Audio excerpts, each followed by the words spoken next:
Hi very good morning to all. இந்த வீடியோவில் நான் என்ன சொல்ல போகிறேன் அப்படின்னா, ஆஃப்டர் மெக்கானிக்கல் இன்ஜினியரிங் முடிச்சதுக்கப்புறமா நீங்கள் வந்து என்ன பண்ண போகிறீங்க? கவர்மெண்ட் ஜாப் ட்ரை பண்ண போகிறீங்களா? இல்லை கம்பெனி சைடு எதுவும் போக போகிறீங்களா? இண்டஸ்ட்ரியல் சைடு ஒர்க் பண்ண போகிறீங்களா? ஸோ என்ன பண்ணலாம் அப்படிங்கிறத பற்றின ஒரு ஷார்ட்டான ஐடியா தான். ஸோ இந்த வீடியோ வந்து நான் எதுக்காக பண்ணுறேன் அப்படின்னா, நம்ம தமிழ்நாட்டில் வந்து இன்ஜினியரிங் படித்தவங்களோட கவுண்ட் வந்து அதிகமாகிட்டே இருக்குது. ஸோ இன்ஜினியரிங் படித்தா கொஞ்சம் ஜாப்லெஸ், வேலை கிடைக்கல அப்படிங்கிற ஒரு இதுவும் இருக்குது. ஸோ இந்த காம்படிட்டிவ் வேர்ல்டில் நீங்கள் வந்து என்ன பண்ணணும், என்ன சரியாக பண்ணால் வந்து இந்த சொசைட்டியில் வந்து நீங்கள் ஸ்டாண்டர்ட் பண்ண முடியும் அப்படிங்கிறதுக்காக ஒரு அவேர்னஸ்க்காக தான் இந்த வீடியோ கொடுக்குறேன். இப்போது வந்து நீங்கள் தெரிஞ்சோ தெரியாமலோ வந்து இன்ஜினியரிங் ஃபீல்டை வந்து சூஸ் பண்ணியிருப்பீங்க. எனி டிபார்ட்மெண்ட் அதனால இருக்கலாம், மெக்கானிக்கல், சிஎஸ்சி, சிவில், எது அதனால இருக்கலாம். பட் ஆனால் இன்ஜினியரிங் ஃபீல்டில் வந்து நீங்கள் சூஸ் பண்ணி ஒன்ஸ் ட்ராவல் பண்ண ஆரம்பிச்சிருப்பீங்க. கஷ்டப்பட்டு படித்து இந்த எக்ஸாம்ஸ்லாம் கிளியர் பண்ணியிருப்பீங்க. சில எக்ஸாம்ஸ் வந்து சில சப்ஜெக்ட் வந்து டஃப்பாக இருந்திருக்கலாம். மேபி அதை நீங்கள் கிளியர் பண்ணுறதுக்கும் ரொம்ப கஷ்டப்பட்டுருக்கலாம். உங்கள் காலேஜ் ஃபீஸ் பே பண்ணுறதுக்கும் நீங்கள் கஷ்டப்பட்டுருந்துருக்கலாம். இதெல்லாம் படித்து முடிச்சுட்டு வெளியே வரும்போது வேலை கிடைக்கல அப்படிங்கும்போது கஷ்டமாக இருக்கும். பட் உங்கள் ஃபேமிலி வந்து நெக்ஸ்ட் ஸ்டெப்பு எடுத்துகிட்டு போகிறதும் கொஞ்சம் கஷ்டமாக தான் இருக்கும். ஸோ இதை எப்படி நம்ம ஈஸியாக ஹேண்டில் பண்ண முடியும் அப்படின்னா, உங்களுக்குள்ள ஏதாச்சும் ஒரு திறமை இருக்கும் இல்லையா? இப்போ நான் இதுதான் பண்ண போகிறேன், எக்ஸாம்பிள் சொல்லணும்னா மெக்கானிக்கல் ஃபீல்டில் என்னால் வந்து மெஷினரிஸ் வந்து ஹேண்டில் பண்ண முடியும், மிஷின் ஆப்ரேட்டராக ஒர்க் பண்ண முடியும் அப்படின்னா நீங்கள் வந்து மெஷினரி சைடு வந்து நீங்கள் ப்ரொடக்ஷனில் நீங்கள் ஒர்க் பண்ண ஸ்டார்ட் பண்ணலாம். அப்படி இல்லை, நான் கம்ப்யூட்டர் நாலேஜ் இருக்குது, நான் வந்து ப்ரோக்ராம்ஸ் நல்லா பண்ணுவேன், இல்லை சாஃப்ட்வேர்ஸ் ஹேண்டில் பண்ணுவேன், ட்ரா பண்ணுவேன், 2D and 3D மாடலிங் பண்ணுவேன் அப்படின்னா நீங்கள் அந்த சைடு வந்து நீங்கள் ட்ரை பண்ணலாம். ஸோ எனக்கு இதில் எதுலையுமே இன்ட்ரெஸ்ட் கிடையாது. கவர்மெண்ட் ஜாப்பில் பப்ளிக் செக்டரில் ஏதாவது ஒர்க் பண்ணணும் அப்படின்னா அதுக்கும் சில எக்ஸாம்ஸ் இருக்குது. ஸோ அதை நீங்கள் இன்ஜினியரிங்கோட ஃபண்டமெண்டல் கான்செப்ட்ஸ் என்னங்கிறத சப்ஜெக்ட் வைஸ் நீங்கள் நாலேஜ் கெயின் பண்ணிவிட்டு அந்த எக்ஸாம்ஸ் எழுதி நீங்கள் கிளியர் பண்ணால் மஸ்ட்டு உங்களுக்கு வந்து கவர்மெண்ட் ஜாப் கிடைக்கும். பட் இருக்கிற காம்படிட்டிவ் வேர்ல்டில் வந்து அது கொஞ்சம் கஷ்டம்தான். ஏன்னா ஃபுல் நாலேஜபிளான பர்சனாக நீங்கள் இருந்தால் மட்டும்தான் அந்த எக்ஸாம்ஸ் வந்து நீங்கள் கிளியர் பண்ண முடியும். ஒன்ஸ் நீங்கள் அப்படி படிக்கணும், நல்லா கெயின் பண்ணி நல்ல மார்க் எடுக்கணும் அப்படின்னா கோச்சிங் சென்டர் ஜாயின் பண்ணுற மாதிரி இருக்கும். ஸோ அதுக்கு நீங்கள் தனியாக செலவு பண்ணுற மாதிரியும் சுச்சுவேஷன்ஸ் இருக்கும். ஸோ இதை பண்ணால் மட்டும்தான் நீங்கள் வந்து என்ன பண்ணலாம், உங்கள் லைஃப்பை வந்து நீங்கள் ஸ்டாண்டர்ட் பண்ண முடியும். ஒன்ஸ் நீங்கள் இதை ட்ரை பண்ணலை அப்படின்னா உங்களால் வந்து ஸ்டாண்டர்ட் பண்ண முடியாது. பிகாஸ் ஒரு நல்ல வேலை கிடைக்காது, நல்ல சம்பளமும் கிடைக்காது. பேசிக் பே வந்து 8,000லேருந்து ஒரு 10,000 தான் கிடைக்கும். நீங்கள் எங்கே போனாலும் ப்ரொடக்ஷன் டிசைனில் கிடைக்கும். அதில் ஒரு டிசைனில் வந்து மெக்கானிக்கலில் ஜாப் வாங்குறதுங்கிறது ரொம்ப கஷ்டம். அது ட்ரை பண்ணி இருக்கவங்களுக்கு தெரியும். ஆல்ரெடி ஒர்க் பண்ணவங்களுக்கு பிரச்சனை கிடையாது. ஏன்னா எக்ஸ்பீரியன்ஸை வச்சு அவங்க என்ன பண்ணுவாங்க, இன்டர்வியூஸ் அட்டன் பண்ணிவிட்டு நம்ம அடுத்த லெவல் போயிட்டே இருக்கணும். ஸோ ஃப்ரெஷராக உள்ள என்ட்ராகிறவங்களுக்கும் இந்த வேலையே கிடைக்காமல் இருக்கிறவங்களுக்கும் இந்த ஃபீல்டு அப்படிங்கிறது கொஞ்சம் கஷ்டமாக தான் இருக்கும். ஏன்னா இவங்க வாங்குகிற சம்பளம் வந்து எதுக்குமே பத்தாது. என்ன இருந்தாலும் நீங்கள் அடுத்த ஸ்டெப் போக வேண்டியது உங்களோட கடமை. ஸோ நீங்கள் எது உங்களுக்கு ஃபஸ்ட்டு முக்கியம், இப்போ இண்டஸ்ட்ரியல் போகலாமா, இல்லை கவர்மெண்ட் ஜாப் போகலாமா, இல்லை பப்ளிக் செக்டர் யூனிட்ஸ் போகலாமா அப்படிங்கிறத நீங்கள் ஃபஸ்ட்டு சூஸ் பண்ணுங்க. சூஸ் பண்ணிவிட்டு இப்போ நீங்கள் செகண்ட் இயர் தேர்ட் இயர் படிக்கும் போதே நீங்கள் என்ன பண்ணணும், நான் இப்போ இண்டஸ்ட்ரியல் தான் போகிறேன் அப்படின்னா இண்டஸ்ட்ரியல் சைடு போகிறதுக்கு தேவையான என்ன படிக்கணும்னா, இப்போ ஆக்சுவலாக பேசிக் மெக்கானிக்கல் இன்ஜினியரிங் அப்படிங்கிறது உங்களோட எலிஜிபிலிட்டி தான். மற்றபடி நீங்கள் இன்ஜினியரிங் முடித்ததுனால உங்களுக்கு ஒரு வேலையை கொடுத்துட முடியாது. நீங்கள் வந்து இன்ஜினியரிங் முடித்ததும் இல்லாமல் எக்ஸ்ட்ரா இப்போது CNC ப்ரோக்ராமிங், ஆட்டோகேட், சாலிட்வொர்க்ஸ், கிரியோ இந்த மாதிரி சாஃப்ட்வேர்ஸ் வந்து நீங்கள் லேர்ன் பண்ணியிருக்கணும். நாட் ஓன்லி கொடுக்குற ட்ராயிங்கை வந்து எடுத்து ட்ரா பண்ணுங்க அப்படிங்கிறது இல்லாமல் இந்த ட்ராயிங்கில் வந்து எக்ஸ்ட்ரா என்னென்ன நம்ம GD&T, ஜியாமெட்ரி டைமென்ஷன் டாலரன்ஸ் என்ன கொடுப்போம், டெக்னிக்கலாக நீங்கள் உங்களோட ஸ்கில்ஸ் என்ன அப்படிங்கிறதும் நீங்கள் கற்றுக்கணும்.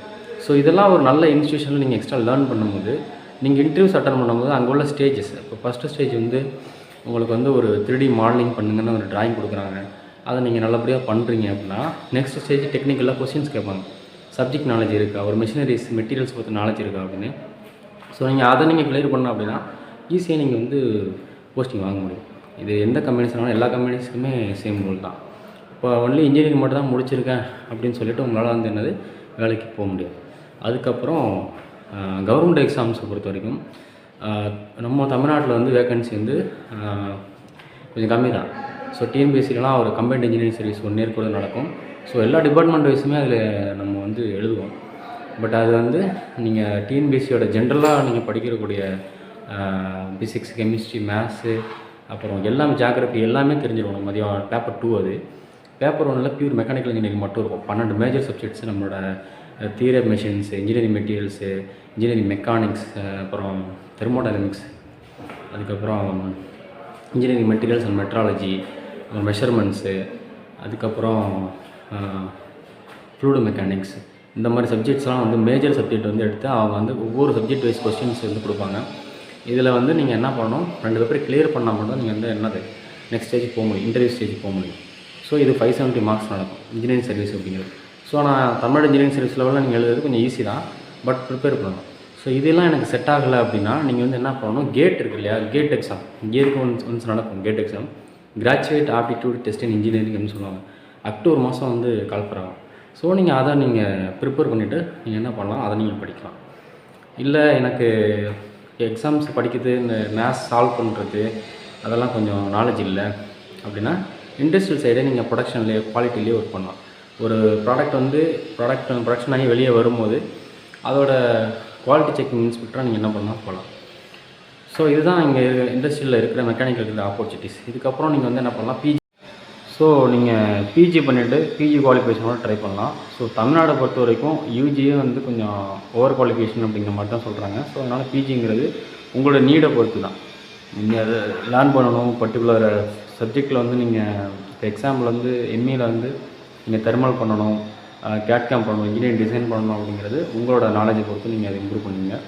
ஸோ HCL, TCS இந்த மாதிரி ஒரு பெரிய கம்பெனியில் ஜாப் படிச்சது அப்படின்னா அங்கே வந்து அந்த குவாலிஃபிகேஷனுக்குள்ள சேலரி கிடைக்கும். ஸோ அதனால் நீங்கள் வந்து பிஜி பண்ணுறதுனா பண்ணிக்கலாம்.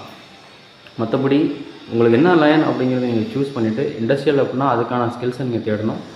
ஒன்ஸ் லேர்ன் பண்ணிவிட்டு நீங்கள் உள்ளே போயிட்டீங்க அப்படின்னா, உள்ளே போனதுக்கு அப்புறமா அங்கே கம்பெனியில் வந்து டே பை டே வந்து ப்ராடக்ட்ஸ் வர அந்த ப்ரொடக்ஷனில் வந்து என்ன பண்ண போகிறோம், என்ன சேஞ்ச் பண்ண போகிறோம், டிசைன் மாடிஃபிகேஷன் என்ன, குவாலிட்டி என்ன, அதை எப்படி டிஸ்பேச் பண்ணுறாங்க, என்னென்ன மெட்டீரியல் யூஸ் பண்ணுறாங்க, என்ன மெஷினரிஸ் யூஸ் பண்ணுறோம், எப்படிலாம் ப்ரோக்ராம் போடுறாங்க, இதெல்லாம் வந்து நீங்கள் உள்ளே போய்ட்டு லேர்ன் பண்ணிக்கலாம். ஸோ ஒன்ஸ் உள்ளே போய்ட்டு லேர்ன் பண்ணிட்டீங்க அப்படின்னா நீங்கள் வந்து 1 இயர் கான்ட்ராக்டில் இருந்தால் நான் வெளியே வந்துட்டேன் அப்படிலாம் கிடையாது. நீங்கள் மெக்கானிக்கலை பொறுத்த வரைக்கும் மிடில் ஸ்கேலில் உள்ளே போனீங்க அப்படின்னா 2 to 3 இயர்ஸ் கன்ஃபார்மாக வச்சுப்பாங்க. நீங்கள் ஒர்க் பண்ண முடியும், 2 இயர்ஸ் ஒர்க் பண்ணலாம். ஒர்க் பண்ணிவிட்டு அதுக்கப்புறம் வெளியில் வந்துட்டு அதே ஃபீல்டில் சேம் ட்ராவல் பண்ணுங்கள். இப்போ எக்ஸாம்பிள் என்ன சொல்கிறேன், குவாலிட்டியில் ஒர்க் பண்ணிங்க அப்படின்னா குவாலிட்டிலே ட்ராவல் பண்ணுங்கள், டிசைனில் ஒர்க் பண்ணால் டிசைன்லேயே ட்ராவல் பண்ணுங்கள். அப்புறம் எந்த ஒரு காரணத்துக்காகவும் இடையில கேப் வந்து 1 இயர் ஒர்க் பண்ணாமல் இருந்தேன், 6 இயர் ஒர்க் பண்ணாமல் இருந்தேன் அப்படி இல்லாமல் கண்டினியூஸாக நீங்கள் பாஸ் ரூட்லேருந்து நீங்கள் ஒர்க் பண்ணி தான் நீங்கள் அடுத்த ஸ்டேஜ் வந்து நீங்கள் வளர்ந்து போக முடியும். ஸோ இதுவும் நிறைய பேரால் பண்ண முடியாது. ஏன்னா வேலை பிடிக்கல, ஒர்க் பண்ண முடியும், மெஷினரிஸில் கஷ்டமாக இருக்கும். ஸ்டார்டிங் லேர்ன் பண்ணுற வரைக்கும் எல்லா ஜாப்லையும் வந்து கொஞ்சம் கஷ்டம் தான். 6 மந்த் அப்புறம் வந்து ஆட்டோமேட்டிக்காக அது சரியாயிடும். நீங்கள் லேர்ன் பண்ணிப்பீங்க, ஸ்டாண்டர்ட் பண்ணுவீங்க, அவ்வளோதான். ஸோ இல்லை நான் அதெல்லாம் இல்லை பப்ளிக் செக்டர் யூனிட்ஸில் ஒர்க் பண்ணணும் அப்படின்னு ஆசைப்பட்டிங்கன்னா நீங்கள் 1 இயர் சாலிடாக வந்து டேட்டுக்கு ப்ரிப்பேர் பண்ணணும். ஜனவரியில் ஸ்டார்ட் பண்ணி நெக்ஸ்ட் ஜனவரி எக்ஸாம் வரைக்கும் நீங்கள் ப்ரிப்பேர் பண்ணிவிட்டு அந்த எக்ஸாம்ஸை கிளியர் பண்ணி நீங்கள் என்ன பண்ணலாம்னா ஜாப் போகலாம். ஸோ மெக்கானிக்கல் இன்ஜினியரிங்ஸை பொறுத்த வரைக்கும் லாட் ஆஃப் ஆப்பர்ச்சுனிட்டிஸ் இருக்குது. இல்லை எனக்கு மெக்கானிக்கல்ஸ் படிச்சுட்டேன், பட் ஆனால் அதில் இன்ட்ரெஸ்ட் கிடையாது, இண்டஸ்ட்ரியல்லையும் ப்ளஸ் பப்ளிக் செக்டர் யூனிட்ஸில் ஒர்க் பண்ணுறது விருப்பம் கிடையாது, பிஜி பண்ணவும் இன்ட்ரெஸ்ட் இல்லை அப்படின்னா கவர்மெண்ட் அனௌன்ஸ் பண்ணுற any degree government job exams எல்லாமே நீங்கள் எழுதலாம். ஒரு பப்ளிக் செக்டர் யூனிட்ஸாக இருக்கட்டும், இல்லை பேங்கிங் லைனாக இருக்கட்டும், இல்லை டிஎன்பிஎஸ்சிஸாக இருக்கட்டும், இதில் உள்ள உங்களோட 10th 12th qualification, engineering qualification, NIDL குவாலிஃபிகேஷனுக்குள்ள எல்லா எக்ஸாம்ஸுமே உங்களோட ஏஜ் எலிஜிபிலிட்டி கிரிட்டரியா எவ்வளோ வேக்கன்சி இருக்குது அப்படிங்கிறத பொறுத்து உங்களோட டார்கெட்டை கரெக்டாக ஃபிக்ஸ் பண்ணி நீங்கள் ட்ராவல் பண்ணிங்க அப்படின்னா அந்த வேலையும் கிடைக்கும். ஸோ இதெல்லாம் எல்லாமே நீங்கள் ப்ராப்பராக பண்ணால் மட்டும்தான் இது உங்களுக்கு கிடைக்கும். இதை நீங்கள் ட்ரை பண்ணிவிட்டு விட்டுட்டு மறுபடியும் ட்ரை பண்ணிட்டு விட்டுட்டு அப்படி பண்ணிங்க அப்படின்னா கிடைக்காது. ஸோ இன்ஜினியரிங்கில் மெக்கானிக்கல் இன்ஜினியரிங் பொறுத்த வரைக்கும் லேர்ன் பண்ணுறதுக்கு நிறையா இருக்குது.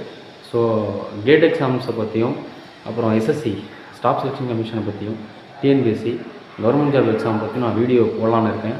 அதே மாதிரி ப்ரைவேட்டில் எப்படி ஒரு இண்டஸ்ட்ரியில் என்ட்ரு ஆகுறது அப்படிங்கிறத பற்றி வீடியோ போடலான்னு இருக்கேன். ஸோ சேனலை சப்ஸ்கிரைப் பண்ணுங்கள். உங்கள் இன்ஜினியரிங் படித்த ஃப்ரெண்ட்ஸ் யாருக்கும் கிளாரிஃபிகேஷன் இல்லை அப்படின்னா அவங்க வீடியோ ஷேர் பண்ணுங்கள், ஹெல்ப்ஃபுல்லாக இருக்கும். ஸோ நீங்கள் சப்ஸ்கிரைப் பண்ணால் தான் என்னோடய சப்போர்ட்டுக்கு நான் நெக்ஸ்ட் வீடியோ கொடுக்க முடியும். தேங்க்யூ.